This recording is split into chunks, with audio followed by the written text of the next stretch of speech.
Okay, I think we're going to go ahead and get started. Appreciate everybody coming. We're not going to be doing anything Gallagher style, so if you're in the back and you want to move up, that's okay. My name is Jonathan Mostowski. This is Tracy Walker. We're going to give you a little bit of an introduction about ourselves, and then we'll go ahead and kick into our presentation for you. So as I said, my name is Jonathan Mostowski. I currently work at the United States Digital Service Headquarters as a procurement advisor. Prior to that, for the past 11 years, I worked at the National Geospatial Intelligence Agency as a contracting officer. In that role, I served in a variety of capacities regarding acquisitions, generally focusing, though, on infrastructure services and application services. While at NGA, I implemented an acquisition that allowed the agency to procure applications that were developed by outside parties and hosted in a app store similar to like an Apple-type environment, and allowed a pay-per-download circumstance. So that was a pretty neat acquisition we did over there. And then also began working as Agile development methodologies became more prominent over at NGA. And we had a lot of top-down direction in our agency to use Agile practices. I developed and implemented an acquisition strategy for doing those contracts structured in a way that allowed flexibility. Tracy? And I'm Tracy Walker, and before I joined the U.S. Digital Service, I was working at the White House as a contracting officer for the CIO's office as well as the Office of Digital Strategy. So I've been doing the IT contracts for I started under the Bush administration and then into the Obama administration. And before that, I was doing IT contracts at GSA. And so like Jonathan, about 3 or 4 years ago, actually at the beginning of the administration, they came in with a whole bunch of really cool tech things that they wanted to do because the Obama administration had just won using social media and all of the great technical tools, and then they came into contracting world and said, I want to buy all this stuff, and we're like, we have no idea how to do this. So over the past several years, we've really kind of taken a look at how do we do what we need to for the end user, and also how do we keep it legal. And so like he said, about 3 or 4 years ago, we started going into Agile acquisitions and creating methodologies that work in order to get things delivered quickly, and then as well as having a flexible contracting methodology that also iterates as much as the software development practices do. So that's why we're here today. And also, we both helped, I don't know if anybody is familiar with the Tech FAR, but we'll talk about that a little bit, but we both contributed onto the original drafting of that and are working to improve that and implement that. So it's recognizing it's about 4 o'clock, and probably been a long day for a lot of you. We want to keep this casual. That's why we're sitting here. If we're talking about anything and you have a question, you can just feel free to. Oh, okay. I thought you had a question already. I was like, we haven't even said anything yet. And I'm sorry, I had to go get my caffeine. If you have a question, please raise your hand, and I'll come around with the mic. We're recording this. We'd like to put it out on Max or CIO.gov later. So to get a better sound quality, it'd be great if we can get the mic. Okay. So please don't hesitate to ask, and we'll do our best to answer those questions. So today we're going to be talking to you about basic Agile acquisition, and just if I could get sort of a show of hands or nods, want to get a sense of the room. Are most of the folks in here, are you IT? Are you related to IT side? And the other side's going to be acquisition, so I'll give you your choices before. So IT side? Okay, and so the rest of you would be the acquisition, consider yourself the acquisition side? Great. Any others? Just, stumbled in here? Okay. Just All curious, right. What did you stumble in here from? Well, I'm with a micro agency of 5 people, and I'm the admin officer, so Okay. I do it all. You're Great. it. I'm just trying to learn. I don't know what Agile acquisition is, so I'm. Then you're in the right room. That's what we're going to talk about.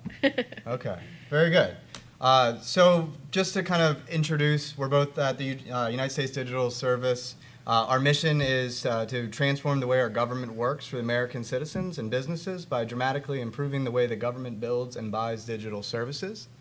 So that's what we're trying to do. From our perspective, we're doing it for the procurement piece. And a big part of that is helping folks understand what it means to buy Agile. So Tracy alluded to the Tech FAR. Here we talk about 2 of the main documents that sort of serve as a backdrop to what we do. The Digital Service Playbook was drafted by the United States Digital Service, and these are 13 key plays drawn from successful practices in the private sector and government that if followed will help the government build effective strategies. Highly recommend you visit that, and there's the link up there for you. Also from that link you can get to the associated document, which is the tech FAR. And I always think you've come up with a really brilliant, unique idea if somebody else came up with the exact same idea at the same time. And that's exactly what happened here. Tracy and I had never met each other. We were working in completely different worlds. Both of us were contacted independently from OFPP, and both contributed to the tech FAR and had very similar solutions to the problems they were trying to solve. So I believe there were other contributors as well, but we helped put that together. And what the tech FAR is basically the acquisition piece of how to implement the 13 key plays. So recommend you read both of those documents. You may also be familiar with the Agile Manifesto, and you can kind of put all of those pieces together. And as Tracy mentioned, we're now starting to work to the next generation of the tech FAR, where we're continuing to learn based on our experiences and working with various agencies, and so we just want to keep the documents current and evolving. There were a lot of hands in here with acquisitions, so that's great, but depending on what role you play in the acquisition lifecycle, whether you're a contracting officer or program manager, core or otherwise, one of my favorite conversations about Agile is that you can't do it, the FAR doesn't allow it, and then you usually hear this, at least the cutting edge CEO say, well, if it doesn't say you can't, then you can. But some folks are like, yeah, but if it doesn't say you can, then how do you? And so that's why I really like this slide here, because these slides actually are really the key pieces to implementing Agile in contracting, and they apply in various ways. I'm not actually going to go into each one in any great detail here, but certainly federal supply schedules are a great tool to leverage. When we refer to commercial contracting, what we're talking about is, a lot of times when we think traditionally in application services in the government, we think of writing custom code because we're focused on that end product. But when you think about Agile development, what we're really talking about is a practice that happens all the time in industry, and that's a commercial practice and something you can acquire using commercial contracting and streamlined processes. Firm fixed price we'll talk about a little bit later, so I won't get into that too much detail, but certainly while there are various methods for acquiring Agile development, one of the methods that Tracy and I do recommend highly is using fixed price per iteration. And then I do want to point to 37.602, which is performance-based service acquisitions, because quite frankly what you're buying here in Agile development is a service to deliver functional code. Okay. All right, so I like analogies, hope you do too. So what is Agile versus waterfall development? I mean, let's just really get down to the basics. So on the top one, we have Agile, thinking of the Mona Lisa, right? So Mona Lisa's husband actually went to Leonardo da Vinci and had that painting done as a gift for his wife. I don't know if that's actually the true story behind the painting. It was later discovered by royalty and became famous that way. But so these are two potential models that painting could have been done. So in the top, what you have here is a concept, right? So he knew he wanted a picture of his wife, literally, but of a woman posing in a sitting position. And over time, through iteration, through Agile methodologies, the idea was able to move from a rough or vague idea into something that was polished and eventually a finished product that most properly represented the end user's needs, right? So how does that compare with traditional or waterfall development? Let's say you take that same approach and you wanted to acquire like a system. And you would generally sit down, you'd write down your detailed system requirements. Sometimes we'd spend years in the federal government trying to draft these requirements in great details because you're afraid once you get it on contract, if you didn't say what you needed, you won't get it or you're going to pay through the nose. So we go through painstaking efforts to define it. In this case, Francisco defines in perfect detail exactly what he wants his wife to look like in this picture. And Leonardo would begin painting once he had the finalized requirements. So why is one better than the other? And we'll continue to talk about this throughout the presentation here. But if you notice in the top set here, right, at any given point, if you were to stop, if you ran out of time or money in your process, which that happens sometimes in the federal government, we run out of time or money, you would still have a usable product. I mean, you'd have a sketched painting. You might have a painting with some color, with shading. Eventually, you might get your finished product if you were able to see the acquisition all the way through. Under the traditional waterfall development, because you're focused on the final delivery, there is no real need to do in any particular order the phased approach, because you're not trying to deliver functional products at given states. What you're trying to do is build a finished product. Well, if you run out of time or money in that state, you might end up with just the top third of the painting or half the painting, and half a painting isn't really worth anything, right? So what does that mean? What if the original vision for the painting of Mona Lisa was not just Mona Lisa, but Mona Lisa and their house cat? Well, under the Agile approach, as the painting was being developed, maybe finances were getting tight, time was running out, and Leonardo went to Francisco and said, what is your priority? I can focus on the smile of your wife, or I can finish the painting of your cat. And Francisco said, well, the smile is the most important thing, and here we'd have Mona Lisa if I could cover up the cat for you. But under a traditional waterfall development, we might all be sitting here wondering what that cat was really thinking, because he wouldn't have had the opportunity to make those changes.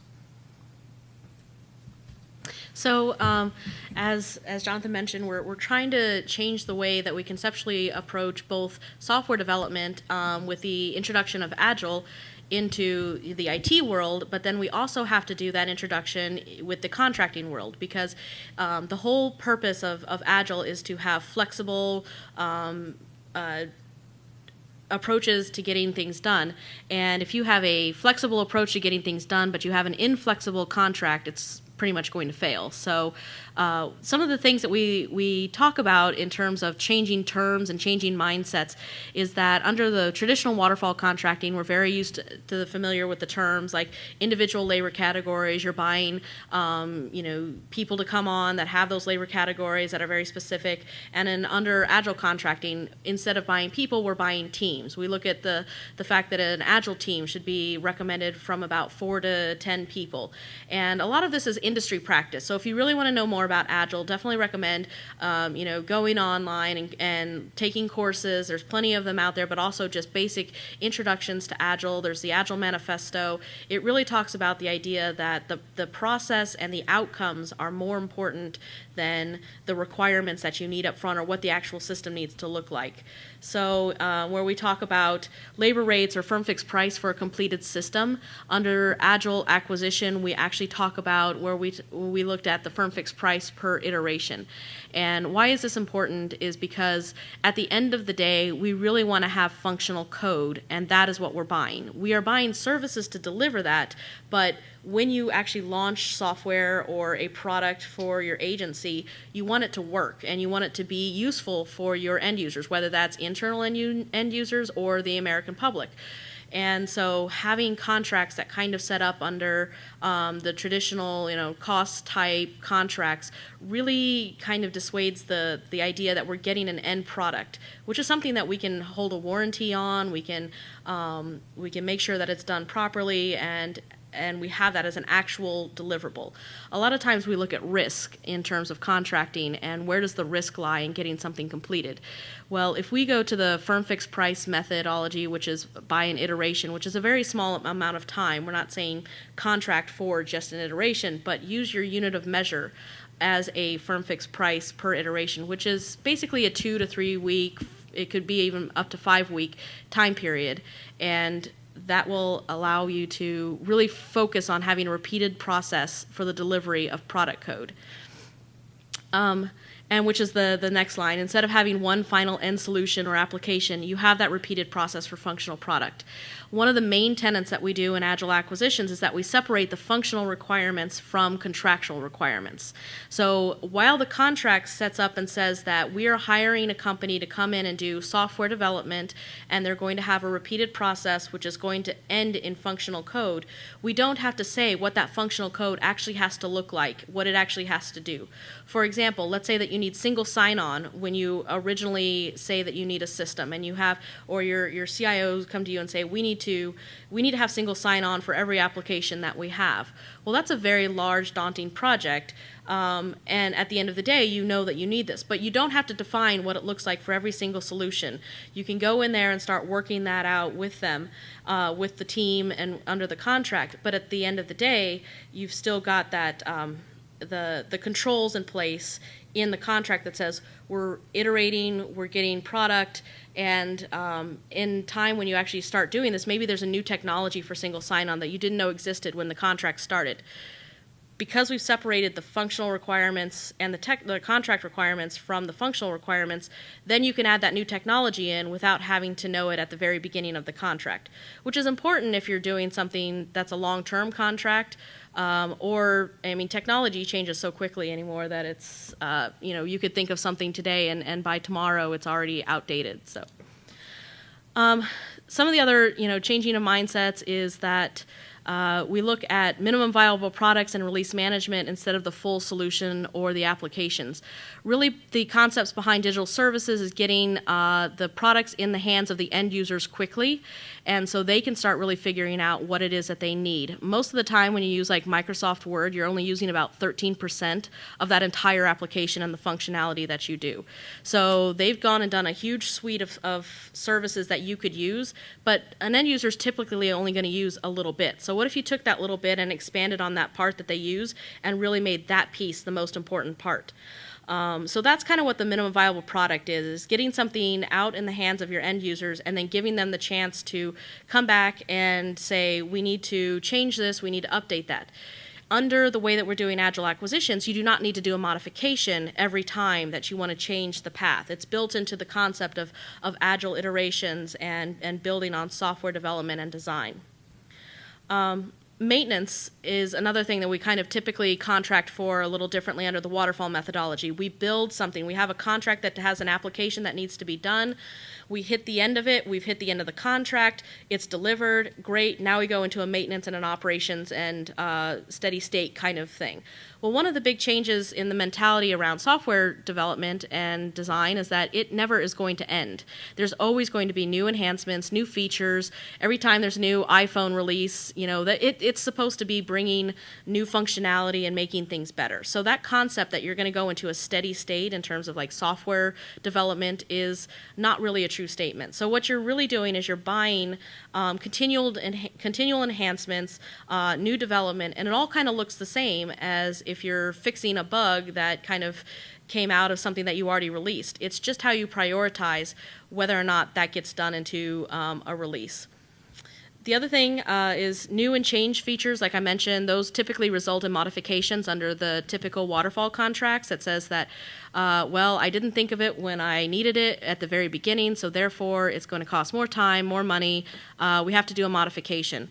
Under Agile contracting, we kind of minimize the ability, the need to have that done because we really are pushing that concept of you don't have to have all your requirements known up front, but at the end of the day, you still have your objectives and your outcomes which you're working to, which relates back to the performance-based statement of work, statement of objective.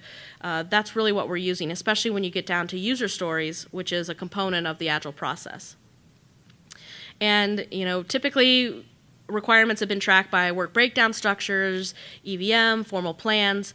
Under Agile methodology, you really have a product roadmap. You have a high-level vision, you have things that you want to get done, and then you have priorities. And so that's kind of the new terminology. And you have your just-in-time functional requirements, which says that, within the next 3 weeks, we're going to do this piece of this, and that makes sense to do it now. But let's say that there's an emergency that comes in. Let's say that you're FEMA, and all of a sudden there's a new hurricane coming up, and you need to get new information out on your website quickly. You don't have to go back to halting everything. You just change the prioritization of when those user stories get put into the play. And it has nothing to do with the contract. The methodology for that is built into the contract as the contract requirement. And one of the other major changes with digital services as well as from the waterfall methodology is that we're not managing projects, we're managing products. And the product is what is actually being delivered. The end product is the features, the applications, the user experience that's being given to your end users. And so as a product owner, you care more about that product necessarily than you are in managing the project. Now under the contracts, we still have project managers, but they might be called something a little different, like a scrum master or a team leader or something along those lines that's a little bit different than the traditional project management mindset. So, yep. I understand really well the distinction you're making between managing a product and managing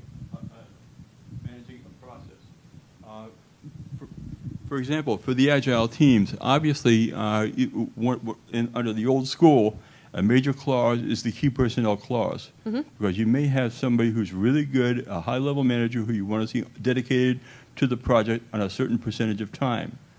That all goes away with the Agile Teams concept, does it not? Yeah, so we'll actually have a slide a little bit later on that talks about how to build an IGCE, but with regards specifically to that, we would generally still encourage the use of key personnel because actually when you start building an agile development team, it's really essential that you have that cohesiveness with the core team, and sometimes you'll have that the key personnel are those core members of that team.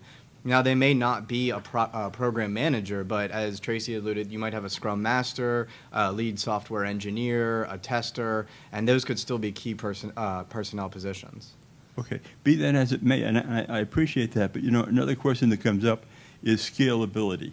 Because I have to tell you, everybody understands that the waterfall may not be the best way for the small projects, but it certainly has a value for the larger ones until Agile can demonstrate its use in the real mega projects. Do you agree with that?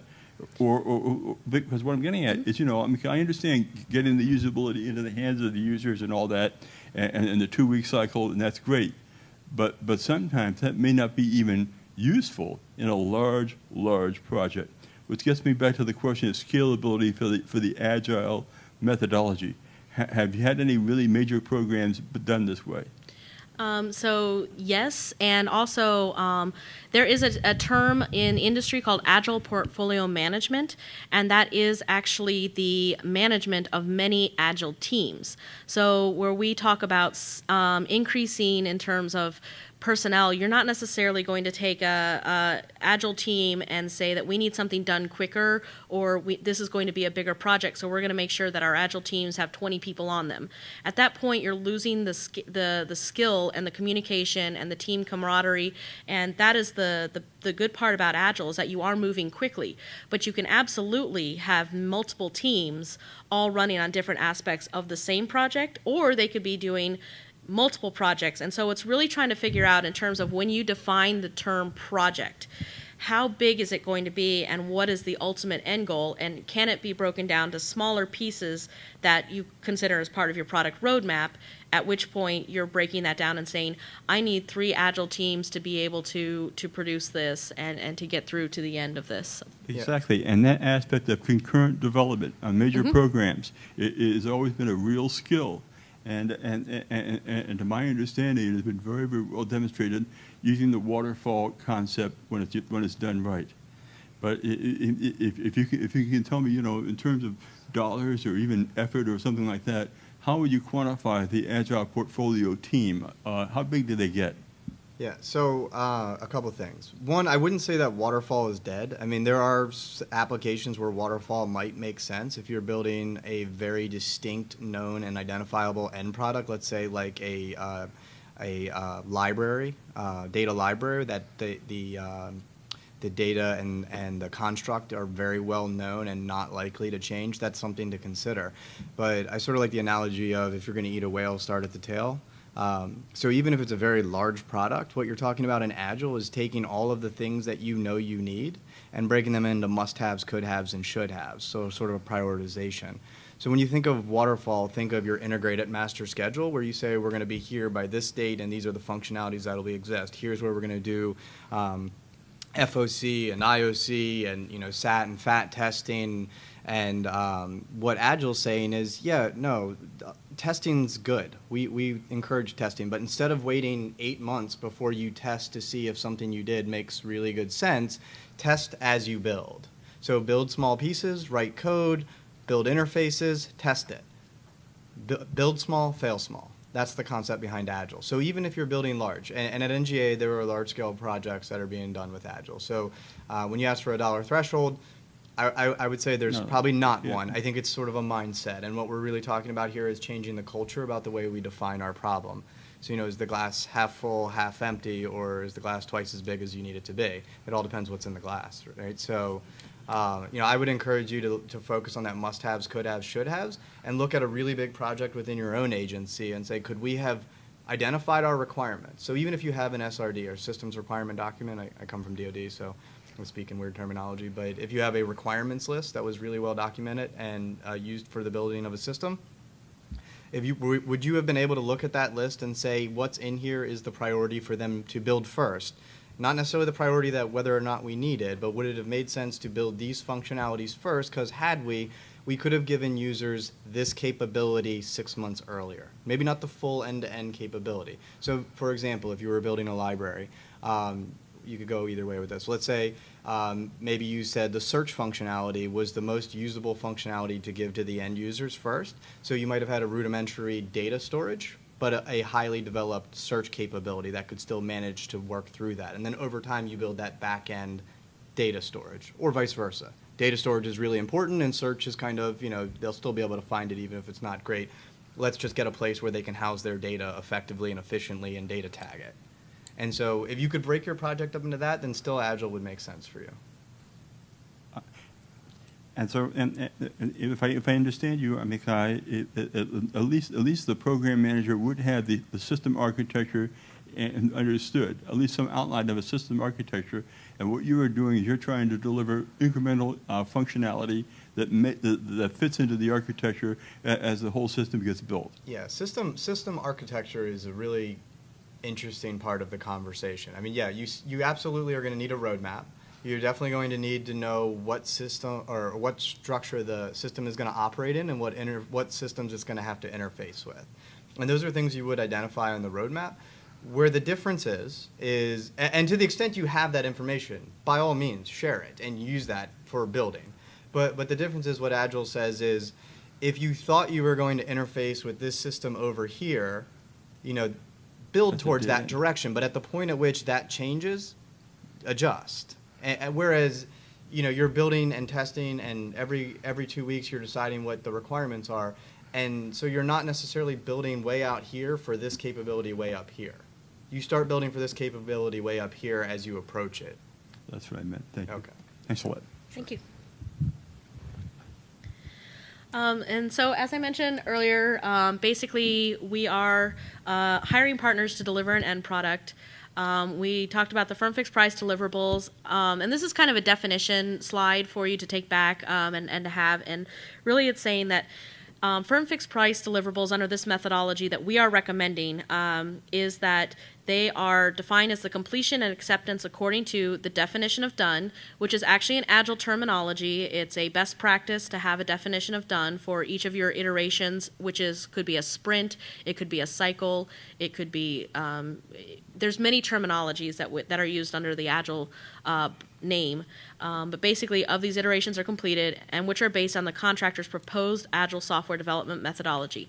So this is still your contractual requirement that you're building in that says that we have a contractual document to hold you to, even though we're separating out the system pieces from what is actually delivered in the contract. So at the end of the day, we're not saying that you have to write in that it has to interface with this system over here, because at that point that you get close to that system, what if that doesn't work anymore and you found a better way to do an interface to another system? Traditionally under contract, I would have to, if I had written that in there that said that it had to be interfaced with that system, using your example, then I would have to scratch that out or do a modification to change that, redo it, do another modification says now that we have to point to this system. And what we're trying to do is take out that effort out of the contractual process and keep it in the technical and functionality and let the product owners and the technical people have that flexibility. So, and this methodology defines that repeatable process of providing development and deployment services in small iterations lasting 2 to 5 weeks. And the results, again, we're really paying for results. We're paying for delivered, usable software, data, or product which have little to no inherent defects. And this is important, too, when you really look at your metrics, and we'll talk about that a little bit later, but quality is very important and can be a high criteria for all of your contracts on this. And I know this slide is kind of hard to read, but it really shows the concept in a visual way of what I was talking about in terms of an iteration. What are we buying in an iteration? So if you're using Scrum, some of the words that are in the Scrum Agile methodology, and if you're not very familiar with Agile methodologies in general, think of it as kind of an ice cream as being the general what you're getting, and Scrum, XP, Kanban, those are all just different flavors. So you may like one flavor better than another. It doesn't mean that other flavor is bad. It just means that you prefer to use one. So Scrum and XP are some of the more popular ones, Kanban, and now they're kind of blending them, Scrumban, and there's several different ways to do this. But it really comes down to the same kind of concept, and that is you're doing some kind of envisioning and estimation at the very beginning of your sprint or iteration. There is a design component where your developers take a look at it and say it's going to take this much to do this functionality. They develop it. You build your testing in at that point and your quality assurance. So this is where you either have your end users come in and do user acceptance testing. It's also a really good practice to have auto testing included, which is one of the things that Google had a big transformation, as we're learning from all of our fellow technical friends, that they transformed the way that they did auto testing and brought that in, because testing is one of those things that nobody really likes to do. They like to do the fun development pieces, but the testing part is really a pain. So the more you can auto test and to have that built in to as part of your system development, that actually saves on human resources and the time that you have to actually dedicate your end users to actually doing the testing of the actual system itself. Documentation is very important in this sense as well. So this is not your big, large technical book that you have at the end like you would have under a deliverable as a regular contract under the waterfall methodology that says here's the entire system documentation. And this is more of the technical designs, how we did, what we did, why we did it, and then at the end of that gets accepted. You can see the story of that iteration. You store that, you keep that along with it, and then you move on. So at the end of this period of performance, you don't have to have your contractors go back and try to remember what they did and why they did something 6 months ago, because that is those decisions are long gone. They've become overcome by events, and no longer is somebody sitting there going like, I cannot remember what we thought about 2 weeks ago, much less 6 months ago. So this is really keeping the documentation up with the process, and it makes it a lot easier for you to be able to either end a contract, to give the software development to another company to come in and take over. And what we're really trying to do here as well is reduce the reliance on proprietary solutions, and to say that only one company can build something and they are the only ones that can then deliver it, and they kind of own it. We really are believing in, you'll see this in the digital service playbook, but the kind of default to open. We want to share things. We want to share things among the government. We want to build something that works for the Social Security Administration that might also work for the VA in terms of maybe claims processing. And why shouldn't we spend that same dollar? Why do we have to keep spending that dollar and repeating the same things, where we can really combine that, do one process that works for one group, and then give that to another one and say, okay, now you start iterating to fit your very specific needs, but we started from the same place. Sorry, I got off on a little tangent there, but basically some of the different terminologies between Scrum and XP, you're still getting that whichever way this cycle kind of works. So this is another view of the Agile software development process and where it intersects with a contract. And up there in the upper right corner, you see that the statement of objectives is actually your product vision. So whatever it is that you're really trying to get in terms of what it is that your scope that you're defining for your contract here. So let's say that you want to build a correspondence system, or the library here is that we want our end users to be able to visit the library and have a complete online experience in order to meet all of their needs. And so that's kind of your product vision. You don't have to go much further than that. So that's why we really kind of go back to that statement of objective standpoint versus a performance work statement, or even more specifically and restrictive is the statement of work.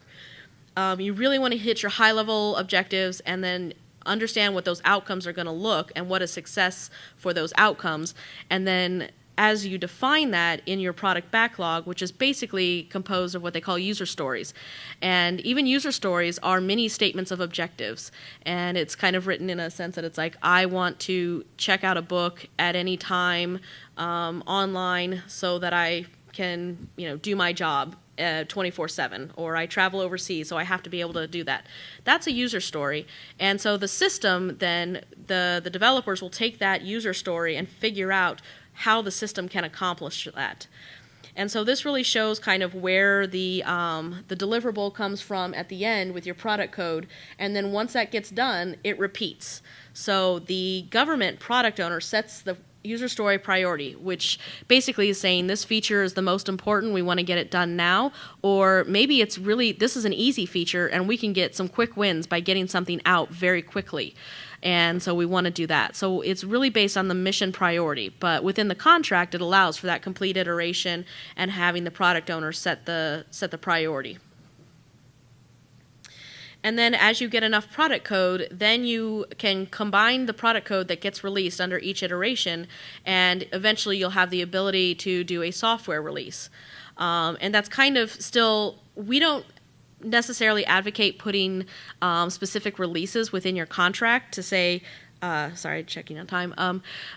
So we try to stay away from the concept of we're going to build in a very specific release schedule in our contract, because what we see in terms of Agile is that you can get functional code out and have it done under maybe release 1, and then maybe you want to take another couple of times, another couple iterations, build something a little bit bigger, make it a little snazzier, and you really do want to do 2 or 3 iterations together and then actually do a release.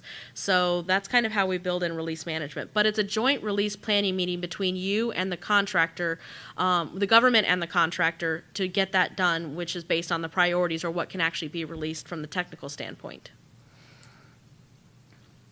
In doing these contracts, some of the things that we're also changing is the way that we look at past performance. We mentioned the key personnel and the technical solution. Okay, so past performance is really important to kind of change the way that we say, okay, you must have a government contract and show how you've done Agile. Well, there's not really that many out there. So we really want to know that these companies that we're hiring to do these processes understand how to implement industry Agile. We don't want them to come and reinvent the wheel within government. We want them to come and understand already how this actually works. We may still be learning, but that doesn't mean they should still be learning. And there's plenty of companies out there that understand Agile, and there's plenty that don't, and they say they do, and you can't see the evidence of it. So really, kind of in your past performance, look for things that they've done where they've actually successfully implemented their own, what they're proposing as their Agile methodology.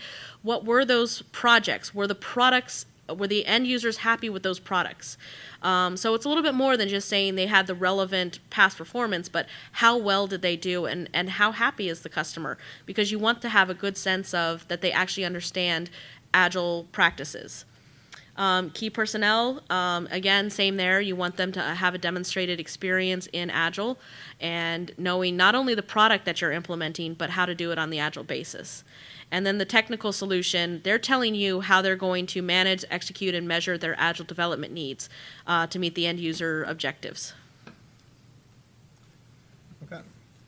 So just want to pause for a second. Is everybody comfortable, have questions, been waiting for the right moment? There we go. Okay. I just had a question about the firm fixed price contracts you mentioned before. And could you give some examples of how, in some of the previous ones you've done, how they've structured those contracts? Do they set up an IDIQ? Are there BPAs? Because you mentioned these iterations. So, how have you seen these structured, and what do you think works best? Okay, so the answer is yes. This has been a learning process. Even for Tracy and we've been trying out different methodologies ourselves. IDIQs and BPAs work well. Within IDIQs, you have single award and multiple award, and they can work well depending on how you're using them and what your needs are specifically. I think it's probably a good place to just kind of work through the T&M to the fixed price piece real quickly. So T&M is kind of on one end, and the fixed price iteration is on the other end in the current sort of concepts of how to do this. And so the T&M methodology, there's nothing wrong with it, although there are a lot of concern generally with using T&M. It's considered least preferred methodology. But with regard to its application to Agile development, the idea of buying labor hours to work on Agile development products, there is a concept there that makes a lot of sense.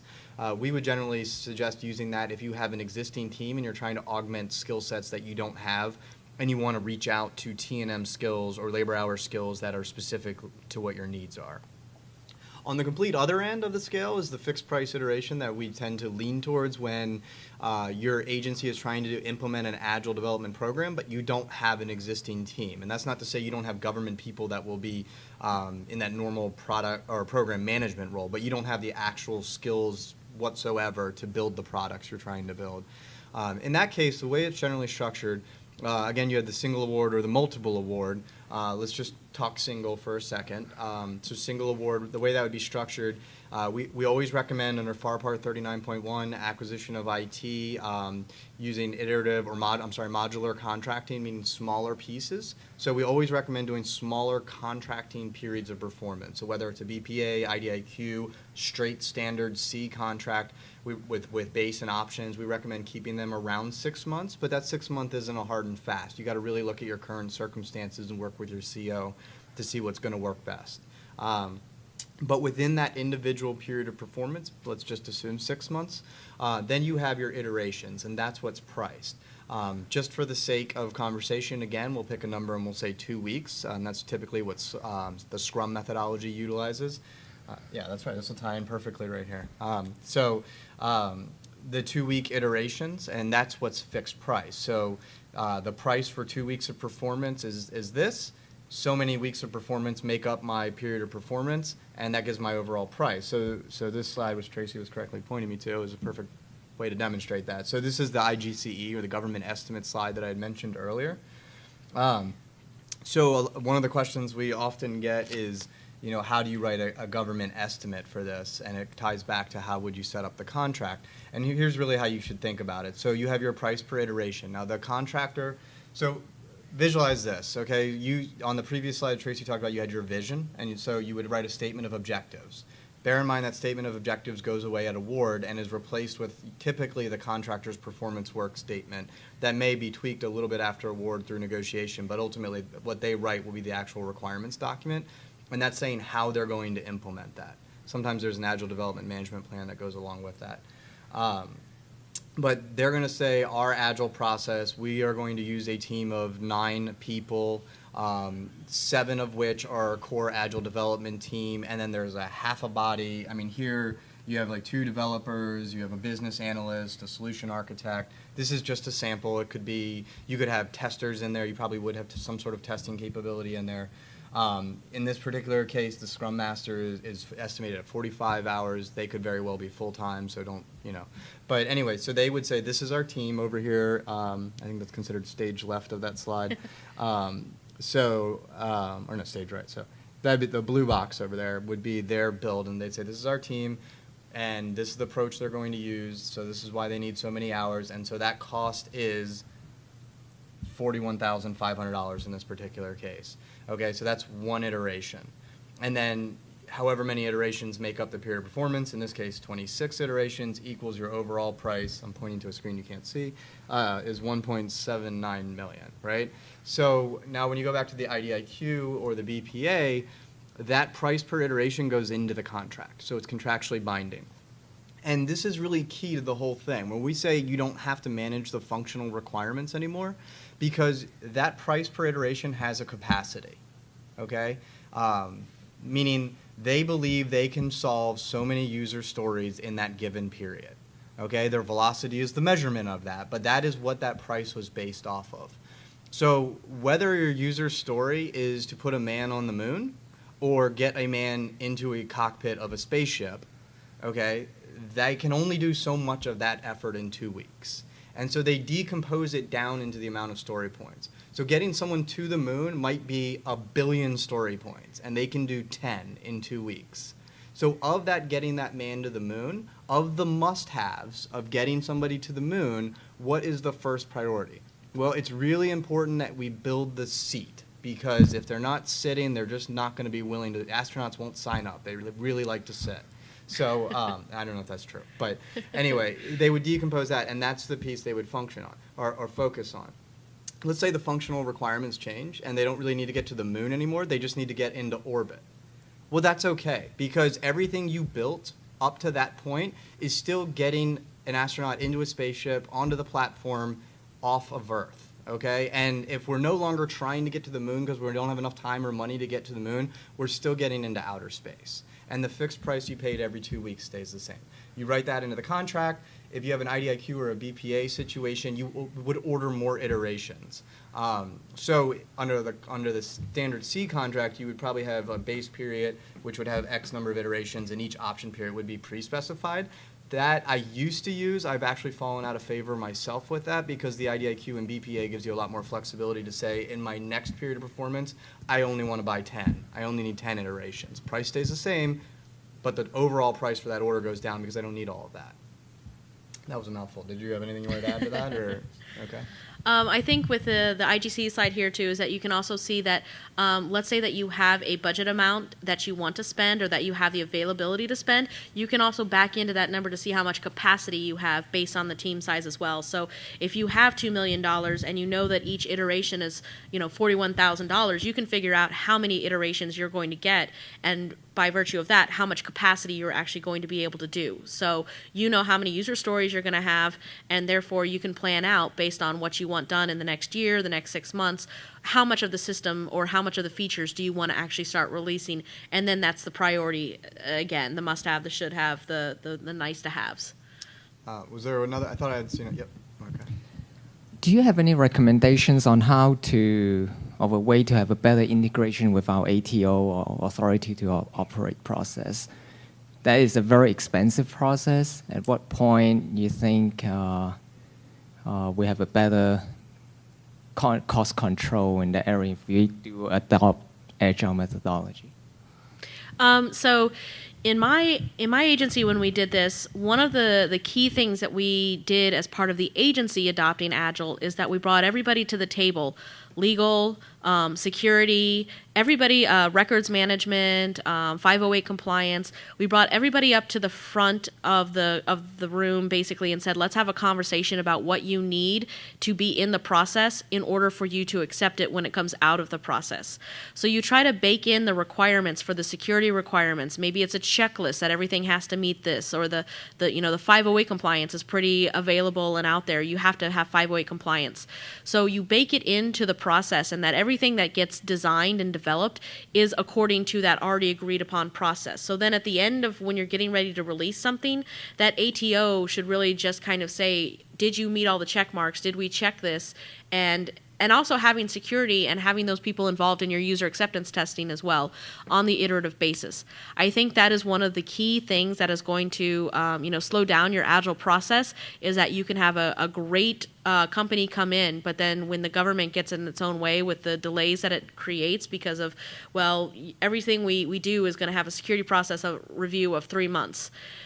That's not going to really fly anymore. So if we're bringing Agile to agencies also have to change mindsets, and it can't just be, so we're talking about how to physically do the contract for Agile, but everything, we're changing the way that we're looking at how to do procurement piece. I think every different functionality of part of an agency also has to take a look at it and say, what can we do that's different to help support this implementation of this? So it really is management culture at the high end, and that has to come all the way down through all of the different processes. So if your ATO process doesn't facilitate that, then start raising that up as a roadblock that you can't actually implement an Agile process if it's going to take 3 months every single time you want to release, do one little bit of functional code release. That's really going to slow everything up. Yeah. So that was, I thought, a great answer. I was going to chime in, but you said what I was going to say. The only thing I would add to that, though, is that that is like the best case scenario, but it's not always reality. So what will usually happen is parts of agencies' cultures can change, and other parts will remain stagnant for some time. And you don't want Agile to not be successful because of other parts not adapting to it. And so some things you can do to help with that. A lot of agencies, they have contracts, usually FTE set up contracts to support the security and ATO offices. They might be open to the idea of an office that was attempting to do a project providing funding for specific support to support their process. So because the ATO office already has an established process, and if you're not part of that configuration board or configuration management structure, then you're just kind of an anomaly that they'll get to when they get to. But if your agency has a structure where they'll allow you to invest in additional resources specifically to support these kind of activities, that can go a long way. So that's a potential solution. So, yep, good. We have about 10 minutes. Yep. Okay, so we'll move a little bit quicker through the slides, but still, if there's questions, I would rather talk about what you need than what we were going to say. Thank you. Do you have samples, RFPs, awarded contracts, whatever you might, library of something that can be reviewed, looked It at? is, 'Cause this it is all a slim and growing. We are kind of creating these as we go along, but yes, we do have some examples, and we will. I think we can provide it as part of the samples as part of the information that goes along with the video. So as a result of this, if you check back on, we can give some of those samples there. And also we're trying to facilitate the use of Acquisition Gateway at GSA as well to create a TechFAR hub. It's not up there yet, but eventually we are going to have that, and that is going to be a repository for all of these things, as well as user stories, best lessons learned, and a way for us in the government to have this. And so it's definitely on our roadmap to get done. We just haven't been able to iterate towards it yet. So we're drinking our own champagne and in the headquarters here. So, yep. Okay. Okay. So We this. have one more. Yep. Okay.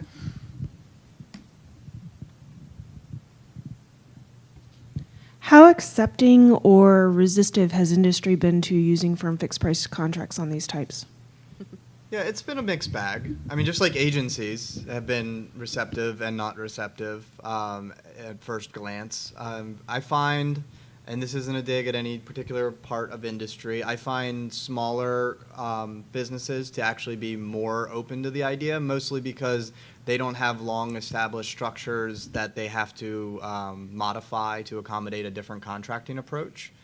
But the thing is, it's really the same thing we have to do in agencies that we have to do with industry, which is hold industry sessions and explain to them exactly what we're talking about here. So a lot of times the gut response from industry is, oh my goodness, you want me to sign up to a fixed price, but you're not going to tell me what I have to do? Like, I can't possibly do that. There's just too much risk. And that's why when I say I'm not digging at any part, but larger parts of industry that are used to dealing with the government that have been burnt potentially in fixed price in the past tend to be a little bit more standoffish at first, although I still get plenty of competition. You got to understand that so again, part of our Part 39 acquisition of IT talks about responsible risk taking, but that's not just responsible risk taking for the government, it's responsible risk taking for industry too. So it's actually a lot of risk for industry to sign up for a fixed price on a large acquisition where we think we know everything we want, and then change our mind, because even though we're going to pay them for it, it's still a lot of work and rework, and it doesn't look that great, and it can get ugly. Here, what we're saying is, we're not asking you 3 months in advance to tell us exactly how you're going to do something. We're asking you to tell us what it costs for your process. And you should be able to define that pretty clearly, especially if we're using commercial services. And then at the start of each of those iterations, we'll sit down with you and we'll plan what we're going to do with that iteration and when we're going to be done with that iteration, what it's going to look like. And there's going to be sessions potentially every day, but at least several times during that iteration to make sure we were clear at the onset, meaning both parties, clear what we wanted, clear what we were going to get, and that it's still reasonable. So halfway through, if the government and contractor agree that what we thought was 10 story points is really putting somebody on the moon, then they can readjust that together. And it's a much more collaborative environment. And after we have those conversations with industry, they tend to understand, okay, so what I'm on the hook for is to deliver my process and give you something that works. Okay, I can agree to that. And I've also had the experience where there's the, no, you can't do this, the FAR doesn't allow this, this isn't possible, we're not going to do this. And quite quickly turned around and said, well, it actually does, and here's how. And so it had been former contracting officers working in industry also having the same kind of concept. So there's a little pushback, but there's also acceptance, and the same people, the same companies that were saying originally, no, we can't do this, this isn't possible, have now come to me and said, we love this is wonderful. This gives us so much flexibility and the ability to actually get work done for you and minimizing their risk. So there is still negotiation tactics that you should be taking making, and we're actually trying to, work out how to better negotiate these kinds of contracts because of the fact that, it's still new and it's still, we're still doing some use cases and figuring this out and learning on our own, but we really want to get good at negotiating these as well as we do some of the other types of contracts we have. So, All right. So this slide right here is really just a summary of things we've said several times, so I'm not going to take the time here to go through them again. The definition of done we were just sort of talking about, this is key to that. What is that fixed price? And that's really saying it's going to something that you can often have the offerors bid back as as part of their proposal is what do they describe as a definition of done? And something Tracy and I often go back and forth on when we're just talking about this in our free time, because that's what we do, is, we're geeks, how, we know. How do you compare apples to apples? And it's not a matter of comparing apples to apples anymore. It's determining, is an apple better than an orange? So let them tell you what they're going to deliver, what it's going to cost, and what it's going to look like, and then you decide. You, the government, decide, is that going to best meet your needs? And part of that is that definition of done. And so it kind of mentioned there's also new types of metrics that you're building in as well. And we definitely advocate that you let them propose the metrics based on their solutions. So they're coming to you with their concept for what they're going to have for their Agile.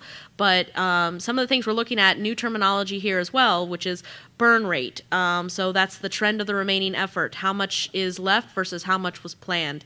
Time to market and delivered functionality. What did we think we were going to do, and how fast did we get that there? And that's kind of goes along with velocity and throughput. How much and how fast? If any of you guys are interested, tomorrow at 1:30, I'm giving myself a plug.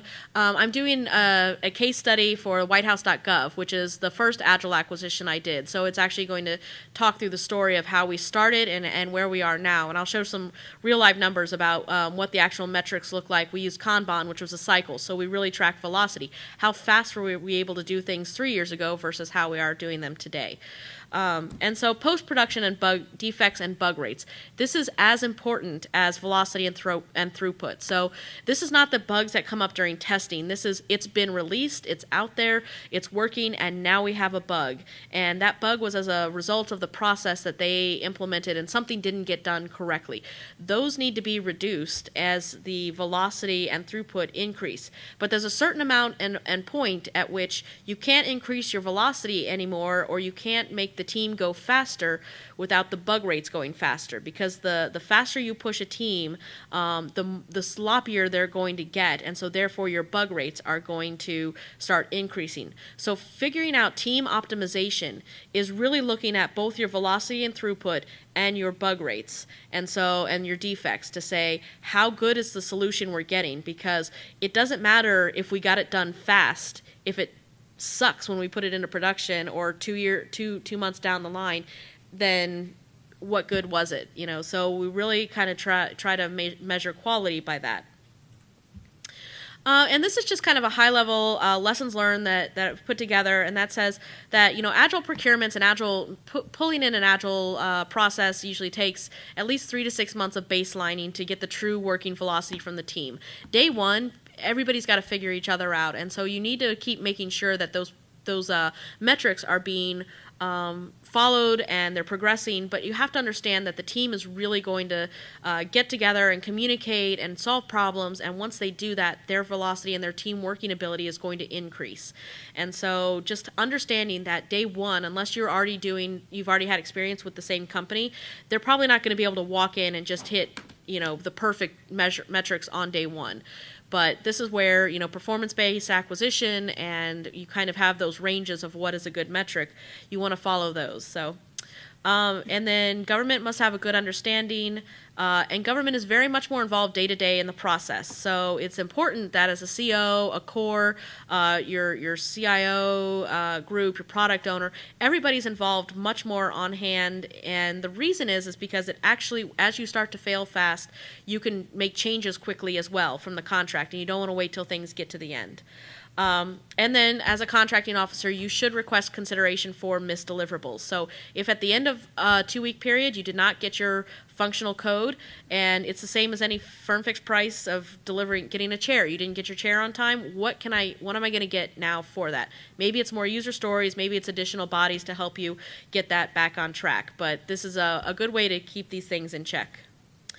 This slide is actually from version 1. It's the 8th annual State of Agile survey, so it's it's marketed out there. But this is the lessons learned from industry. So they have as much adoption problems and as we have, except they've done them back in 2000, started forward. We're just a little bit behind the curve on that one. So of adopting Agile, but their biggest ones are having the correct executive sponsorship, having training programs and workshops. So highly recommend anybody that's adopting Agile is training, get everybody on the team done, and implementing of a common tool or having a coach.